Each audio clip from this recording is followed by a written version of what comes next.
सांग बोलता है मेरा मतलब है हम दोनों को ही इस तरह सब कुछ जाहिर करना पसंद नहीं है। तो मुझे नहीं लगता कि इस बारे में किसी को भी पता होगा। कांग सोचता है मैंने एक क्या भी सुन लिया। कांग फिर मन में सोचता है कि मैं बहुत ही कंफ्यूज हूँ, क्या ये सब सब कुछ सच है कि वो उसके बहुत करीब था और वो इस तरह की बातें पर झूठ बोलने वाला लड़का तो नहीं है। कांग फिर सोचता है और सबसे बड़ी बात ये तो है कि ये नामुमकिन भी नहीं है कि उनके बीच कुछ चल रहा था। लेकिन फिर जानवी बैंक तो मुझे पसंद करती थी ना। मुझे मत बताना कि वो बस मेरे साथ टाइम पास कर रही थी। नहीं नहीं, ये मैं क्या बकवास सोच रहा हूँ। मुझे नहीं पता कि सच क्या है। मुझे इतनी जल्दी किसी नतीजे पर नहीं पहुंचना चाहिए। हाँ, मैं जिस जानवी बैंक को जानता हूँ वो तो बिल्कुल नहीं है। मुझे इस पर थोड़ा भरोसा रखना चाहिए और अभी कुछ भी तय नहीं हुआ है। फिर कांग सांग से पूछता है कि अब तुम क्या करने वाली हो। सांग बोलता है वेल अभी तो मैं, वैसे भी ऐसा तो नहीं है कि उसकी याददाश्त वापस आ जाएगी। तो मैं सब कुछ पहले जैसा करने की अपनी तरफ से पूरी कोशिश करूंगा, जानवी पर बिना कोई बोझ डाले। सांग फिर कांग से कहता है उफ, उससे बात किए हुए अच्छा खास टाइम हो गया है। फिर सांग कहता है उसे मुझे एक अजनबी की तरह देखना हुआ बहुत ही तकलीफ देता है। फिर कांग बोलता है वो तो फिर से उसका दिल जीतने की कोशिश करने वाला है। मुझे नहीं पता था कि फैसला लेना इतना आसान होगा। फिर कांग सांग से बोलता है मानना पड़ेगा यार, ये वाकई में बहुत ही कूल है। लेकिन दूसरी तरफ मुझे इतना अकेला और खोया खोया सा क्यों लग रहा है। फिर हमें दूसरे दिन का दृश्य दिखाया जाता है जहाँ स्कूल में बच्चे आ जा रहे थे। फिर कांग का फ्रेंड सोंग बोलता है आज का लंच बहुत ही ज्यादा बकवास था यार। फिर डोंग बोलता है हाँ शायद खराब था। फिर सोंग बोलता है उधर तो देखो। सोन बोलता है अरे वो तो देखो, वो तो सांग है ना। फिर हमें दिखाया जाता है कि होरी में सांग से बोलती है कि काफी समय हो गया है हमें मिले हुए। सांग भी बोलता है हाँ लॉन्ग टाइम नो सी। फिर डोंग बोलता है क्या वो उसके बगल में होरिम जी है, ये कैसा नजारा है। फिर सोन बोलता है मुझे पक्का पता है ये उसकी रोज की बकवास में से ही कुछ होगा। हमें फिर जानवी को दिखाया जाता है जो स्नैक्स का पैकेट फाड़ रही थी और कहती है वो दोनों अभी तक वहीं पर खड़े हैं। जानवी फिर बोलती है आखिर इन दोनों के पास क्या इतनी बातें हैं जो इतनी देर से कर रहे हैं। फिर सोन चांदनी को देख के बोलता है हाँ हाँ ये तो डबल नोज ब्लड वाली तिगड़ी है। फिर डोंग बोलता है तिगड़ी नहीं यार, ये दो लोग है। फिर शानवी कहती है मुझे अभी भी ज्यादातर चीजें के बारे में कुछ नहीं पता है। तो जल होरिंग आस पास नहीं होती तो मैं बेचैन होने लगती हूँ। फिर डोंग बोलता है अच्छा, मुझे तो कहीं से भी तुम बेचैन नहीं लग रही हो और मुंह में क्या चबा रही हो तुम। ये कमीज है डैगुरो ने मेरा मूड ठीक करने के लिए। तुम्हें भी चाहिए क्या, ये लो एक ले लो। डोंग बोलता है नो थैंक्स। फिर सोन बोलता है हाँ मुझे एक दो।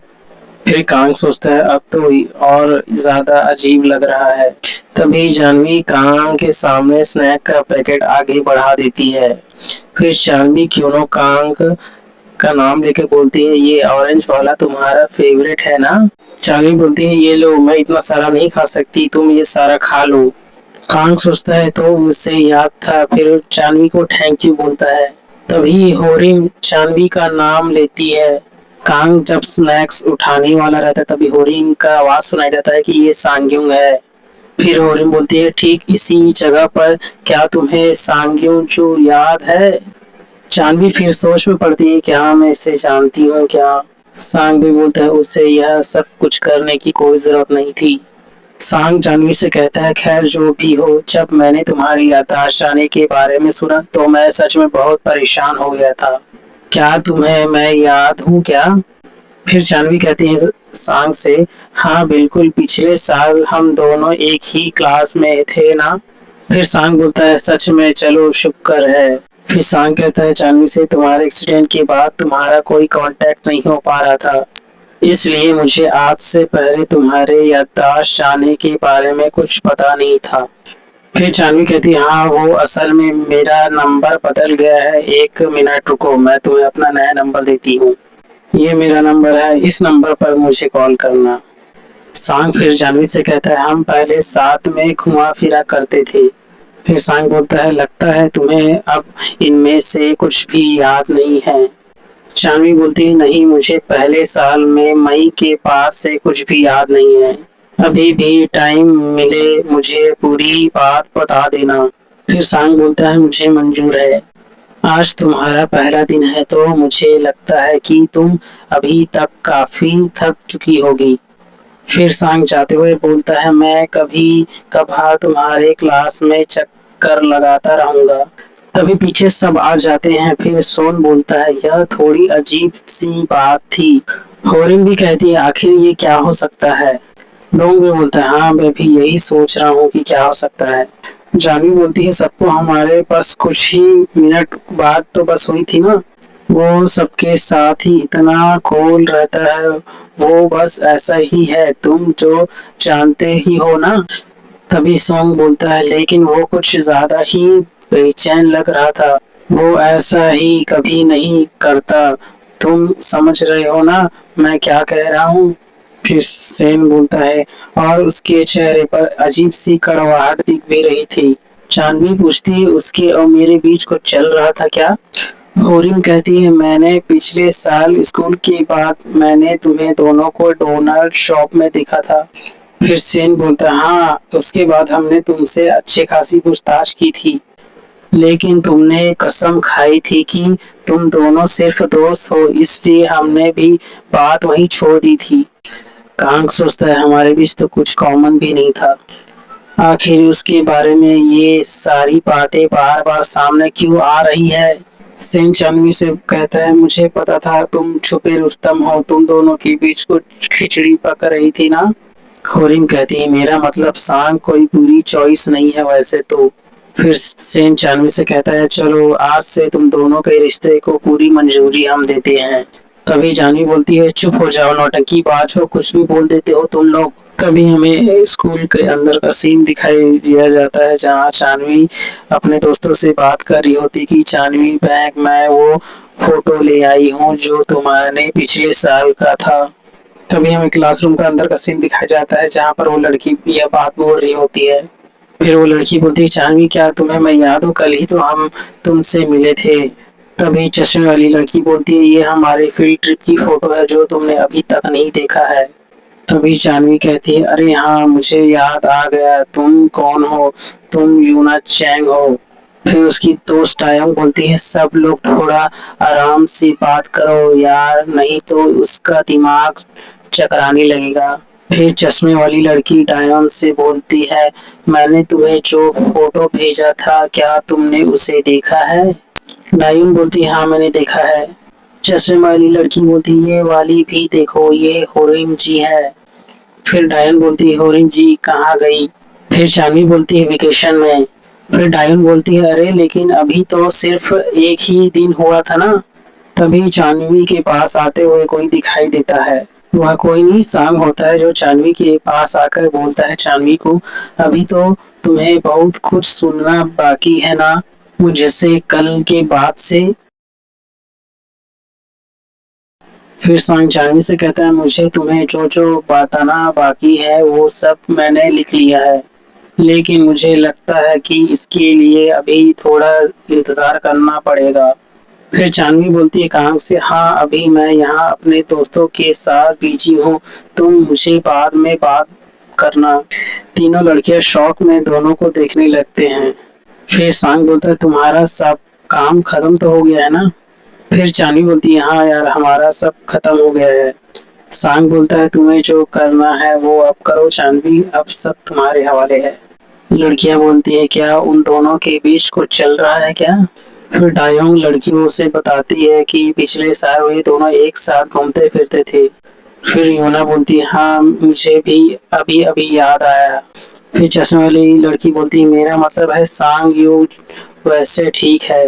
उन तीनों को पता नहीं था कि पीछे कांग सब कुछ ये बात सुन रहा था और फिर कांग अपने मन में सोचता है तो इस तरह से चार्ली बैंक की सीक्रेट लव लाइफ का पर्दाफाश हो रहा है। उस दिन के बाद से सांग हमेशा क्लास में आता था और शानवी को पुकारता था। वो दोनों हमेशा साथ में जाते थे। ऐसा कोई दिन नहीं था जब सांग चांदनी बैंक के साथ ना हो। कांग फिर कहता है और मैं कुछ भी ऐसा नहीं कर पा रहा। कांग सड़क में खड़ा होकर सोचता है कि भाड़ में जाए स्कूल। कांग फिर कहता है उफ यार मेरा बिल्कुल भी जाने का मन नहीं कर रहा है। तभी सड़क क्रॉस करने की ग्रीन लाइट जल जाती है। फिर कांग कहता है मुझे समझ नहीं आ रहा कि मैं कैसे पता लगाऊं कि चांदनी सच में किसे पसंद करती है, और मुझ में इतनी हिम्मत नहीं है कि जाके दोनों के बीच में कह दो कि मैं वही था। ग्रीन लाइट फिर हमें दिखाया जाता है। हमें चांदनी को दिखाया जाता है जो काफी तेज दौड़ रही होती है। कांग सोचता है मुझे अभी से दिख रहा है कि बस चुपचाप खड़ा उन्हें देखता और कुछ भी नहीं कर पा रहा हूँ। तभी चांदनी बैंक भागते हुए क्योनो कांग के जस्ट पीछे में रहती है और वो चिल्लाती है क्योनो कांग। चांदनी बैंक फिर चिल्लाती है क्योनो कांग सुनो तो। फिर कांग पलट के दिखता है। चांदनी बैंक कांग से बोलती है तुम अकेले यहाँ क्या कर रहे हो, तुम तो हमेशा लोगों के साथ रहते हो ना। फिर कांग सोचता है काफी समय बाद हम दोनों अकेले मिल रहे हैं। फिर जानवी कहती उफ अभी अभी जो मैं भाग रही थी ऐसा लग रहा था कि मेरा सिर फट जाएगा। तभी जानवी को उल्टी आने लगती है। कांग भी शौक में होता है कि इसे क्या हो रहा है। फिर कांग जानवी को लेकर सड़क के किनारे वाले गली पे ले जाता है और उसे उल्टी कराता है। कांग कहता है कि सुबह की क्या धमाकेदार शुरुआत हुई है, वैसे ये ठीक अभी तक नहीं हुई है क्या।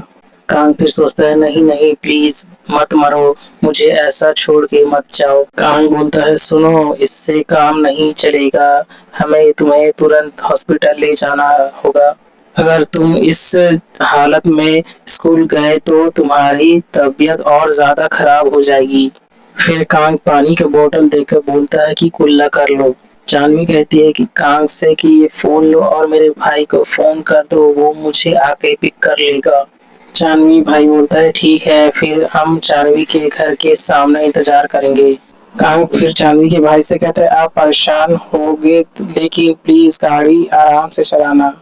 कांग फिर बोलता है जानवी भाई तुम्हारा भाई 10 मिनट में यहाँ आ जाएगा, चलो तुम्हारे घर के सामने तक चलें, तुम चलने की कोशिश कर सकती हो क्या, तुम ठीक हो। कांग बोलता जानवी से ए तुम सुन रही हो कि नहीं। लेकिन चांदवी कांग की बात नहीं सुन रही होती, उसे काफी तकलीफ हो रहा होता है। कांग फिर कहता है मैंने सुना है कि अकेले रहते हुए बीमार पड़ना दुनिया का सबसे बड़ा अकेलापन होता है। कांग चांदवी से कहता है तुम्हें उठने की कोशिश करना चाहिए। फिर कांग कहता है शायद यह दिखाना नहीं चाहती थी। कांग सोचता है कि खैर अब मैं क्या करूं, मुझे नहीं लगता यह उठ पाएगी। मेरा मतलब है उसका घर सचमुच बिल्कुल सामने ही तो है। लेकिन कांग सोचता है क्या मैं इसे अपनी पीठ पर उठा लूं क्या। तभी जानवी का फोन बजने लगता है। कांग जब फोन की स्क्रीन देखता है तब उसमें सांग का नाम लिखा होता है। कांग सोचता है कि आखिर यह सुबह सुबह जानवी को फोन क्यों कर रहा है। फिर कांग कहता है अरे ये क्या हो रहा है। तभी सामने से सांग आता है और फिर कांग को बोलता है तुम दोनों यहाँ पर क्या कर रहे हो। सांग बोलता है क्या हो तुम्हारे बगल में जानवी है, यहाँ पर क्या चल रहा है बताओ मुझे। सांग फिर कहता है जानवी क्या हुआ, क्या तुम बीमार हो क्या। तभी सांग जानवी का हाथ पकड़ लेता है और फिर कहता है यह तो पूरी तरह अपने होश में नहीं है। फिर सांग पूछता है क्यों कांग जानवी को क्या हुआ है और तुम इसके साथ यहाँ पर क्या कर रहे हो। कांग कहता है सांग से अरे स्कूल के रास्ते में मेरी मुलाकात इससे अचानक हो गई थी, फिर इसे अचानक से उल्टी हो गई और यही सब हुआ था। कांग कहता है सांग को कि मैंने इसके भाई को कॉल कर दिया है, वो 10 मिनट में यहाँ पर आ जाएगा, लेकिन हमें इसे इसके घर के सामने तक लेके जाना होगा। तभी सांग बोलता है अच्छा तो तुम दोनों इत्तेफाक से मिले थे। तभी कांग बोलता हाँ ऐसे ही। फिर सांग कहता है खैर जो भी हो हमें अब चलना चाहिए, वह बीमार है, हम ऐसे ही नहीं छोड़ सकते। फिर सांग कहता है मुझे उसका बैग दो। फिर कांग बोलता है क्या बोला तूने अभी। सांग बोलता है मैं इसे ले जाता हूँ, मुझे पता है कि ये कहाँ रहती है, तुम जा सकते हो। फिर सांग कहता है मैं इसे ले जा रहा हूँ ठीक है। फिर कांग कहता है चलो हम दोनों साथ ही ले चलते हैं। सांग बोलता है मुझे नहीं लगता कि यहाँ तो लोगों की कोई जरूरत है। सांग बोलता है कांग से वैसे ही क्यों ना कांग। फिर सांग कांग से कहता है कि तुम मेरी हालत किसी भी और से बेहतर जानते हो ना। कांग कहता है मैं। फिर सांग कहता है हाँ सिर्फ तुम ही अकेले हो जो जानते हो इसलिए तुम इसे सबसे बेहतर समझ सकते हो। सांग बोलता है तो अगर तुम मेरी बात समझ गए हो तो प्लीज हमें अकेला छोड़ दो।